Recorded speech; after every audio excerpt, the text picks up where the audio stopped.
Hello everyone, my name is Andika Putra Pratama and my partner Yara Fitriani. Today, we are going to present about pragmatics and discourse.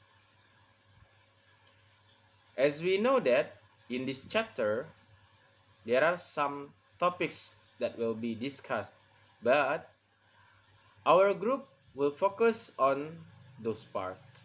The first one, what is pragmatics? The second one, language, context, and discourse.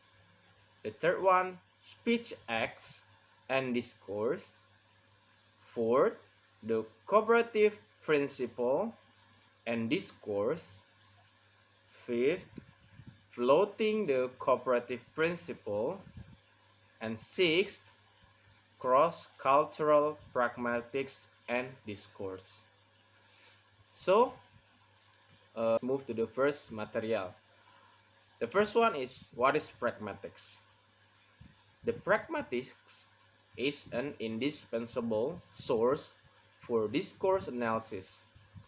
It is impossible to analyze any discourse without having a solid basic knowledge of pragmatics and the ways in which they work and interact. It is based on Alba Younes, 2009. And then, discourse analysis, in turn, is composed of wide range of sub-disciplines such as pragmatics, conversational analysis, speech act theory, ethnography of speaking. And then, the pragmatics assumes that when people communicate with each other, they normally follow some kind of cooperative principle. That is, they have a shared understanding of how they should cooperate in their communication. Okay? The second one, we are going to discuss about language, context, and discourse.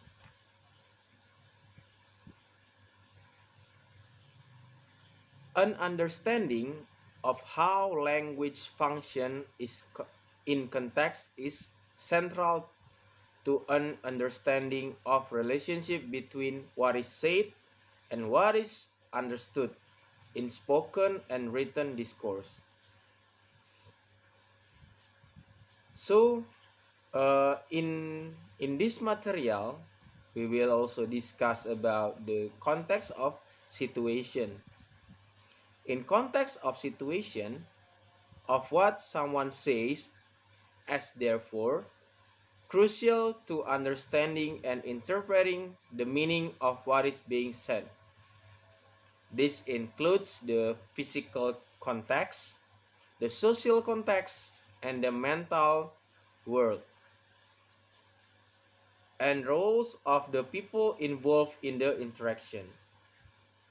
For example, a conversation between two people in a restaurant may mean different things to the actual people speaking, something different to someone sitting next to the speaker, something different to the waiter, and again, something different to someone who eavesdropping the conversation. And then, next is about linguistic context. In linguistic context, the set of other words used in the same phrase of sentence, also co-text. The surrounding co-text has a strong effect on what we think about the phrase or a sentence. For example, we look at the word bank as homonym, a single form with more than one meaning. And then, the surrounding linguistic context will help us to determine the right meaning. For example, like, I'm going to bank to withdraw some money. Another one, there is background knowledge context. In background knowledge context includes cultural knowledge and interpersonal knowledge. It includes what people know about the world, what they know about the various areas of life, what they know about each other, and what they know about norms and expectation of the particular discourse community which the communication is taking place. So let's continue to the third material. It's about speech acts and discourse. According to Austin, 1969, argued that there are three kinds of act which occur with everything we say. There are the locutionary act, the illusionary act, and perlusionary act. So let's discuss one by one. The first, the locutionary act, refers to the literal meaning of the actual word, such as, "It's hot here." It is referring to the temperature. Another examples like, "Don't go to the jungle." It counts as a warning. The speaker is trying to persuade someone not to go to the jungle, which is considered dangerous. Okay. The second one, the illusionary act. It refers to the speaker's intention in uttering the word, such as request someone to turn on the air conditioning. Another example, "Leave the room." It counts as an order. The speaker has ordered to the listener to leave the room.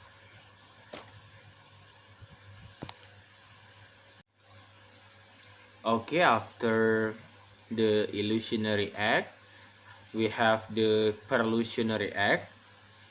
It refers to the effect this utterance it has on the thought or action of the other person, such as someone getting up and turning on the air conditioning. And then, in speech acts, there are also first, direct versus indirect speech act. Direct speech act is whenever there is a direct relationship between a structure and a function. For example, the sentence, "You wear a seatbelt." It is declarative. And then, "Do you wear a seatbelt?" It is interrogative. And "wear a seatbelt," imperative.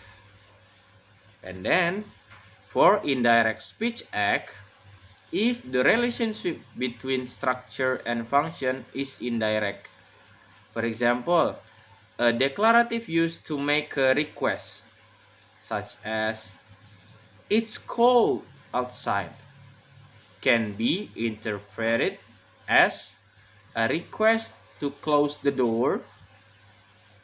It's the indirect speech act. Or, "I hereby tell you about the weather." There is direct speech act. After direct and indirect speech act, we have felicity conditions. In felicity conditions are the conditions which must be fulfilled for speech act to be satisfactory, performed or realized. For a speech act to work, as Austin argued, there are a number of felicity conditions that must be met. First, there must be a generally accepted procedure for successfully carrying out the speech act. Also, the circumstances must be appropriate for the use of the speech act. And then, the person who uses the speech must be appropriate person to use it in the particular context. For example, in a wedding ceremony, the bride might say, "I now declare you husband and wife." In a launching of a ship, the person who has been invited to launch the ship might say, "I hereby think the ship the Titanic." The second one, the procedure must be carried out correctly and completely. The third, the person must, in most circumstances, have the required thought, feeling, and intentions for the speech act to be felicitous. That is, the communication must be carried out by the right person, in the right place, at the right time, and normally with a certain intention, or it will not work. The third is rules versus principle. Here, Shaw took Austin's work further by arguing that the felicity conditions of an utterance are constitutive rules. That is, they are not just something that can go right or wrong, but some things which make up and define the act itself. They are rules that need to be followed for utterance to work. And then for the last, it's about presuppositions and discourse. Presuppositions refers to the common ground that is assumed to exist between language users, such as assumed language or knowledge of a situation and or the world. This may come from sources such as books, television, and the internet, or thought personal experience without expecting anything, and the experience with the world. There are two main kinds of presuppositions. The first one is conventional presuppositions and the pragmatic suppositions. So I think that's all for my explanation. The next explanation will be continued by my partner Yara. Thank you. Okay, so the next part will be presented by me. My name is Yara Fitriani. I would like to explain to continue what Andika has explained before.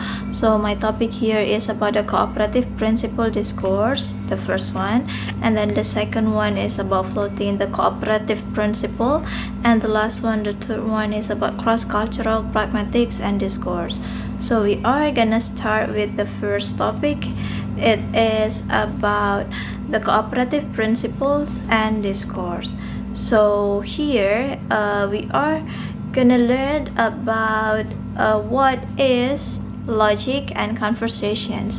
Here, Chris 1975 argues that in order for a person to interpret what someone else says, some kinds of cooperative principle must be assumed to be in operations. So the cooperative principles say we should aim to make our conversational contribution such as is required. So those, for example, when someone is speaking to us, we base our understanding of what they are saying on the assumption that they are saying what they need to be said rather than more what needs to be said. They are saying it at an appropriate point in the interaction. So Greece itself, based on his cooperative principle, we have 4 sub-principles or maxims. So there are maxim of quality, quantity, relations, and manner. The first one is about maxim of quality. It says people should only say what they believe to be true and what they have evidence for. And then the next one, the second one is maxims of quantity. Says we should make our contributions as informative as is required for the particular purpose and not make it more informative than is required. And then the maxim of relation, it says we should make our contributions relevant to the interactions, or we should indicate in the way it is not. And the last one, the maxim of manner, say we should be clear in what we say. We should avoid the ambiguity. Okay, for examples, in maxims of quality, the speaker will say maybe to show that they are aware of and are following the maxim quality. And for the maxim quantity, they will use a word by the way, anyway, to show that they are following the maxim quality. And then for the maxim relations, maxims of relations, they will say this may be a bit confused, but. And then for the maxims of manner, that is, they comment on what they are saying, not only to show they are aware of the conversational maxims, but also they are trying to observe them. The next one is about flouting the cooperative principle. On some occasions, speakers flout the cooperative principle and intend their hearer to understand this, that is, they purposely do not observe the maxim and intend their hearer to be aware of this. Okay, so for example here, people may also flout the maxims of relations, or they are flouting this maxim in similar ways. The next one is the differences between flouting and violating maxims. Thomas 1995 and Cutting 2002 discussed the differences between flouting and violating maxims. A speaker is flouting a maxim if they do not observe a maxim but has no intentions of deceiving or misleading the other person. A person is violating a maxim if there is a likelihood that they are able to mislead the other person. For example, Mommy's gone on a little holiday because she needs a rest, meaning Mommy's gone away to decide if she wants a divorce or not. Violates rather than flout the maxim of manner. And then here, the speaker intends the hearer to understand something other than the truth on purpose. The next one is about overlaps between maxims. So there is also often overlap between each of Greece maxims. A utterance may be both unclear and long-winded, flouting of maxims of quality and quantity at the same time.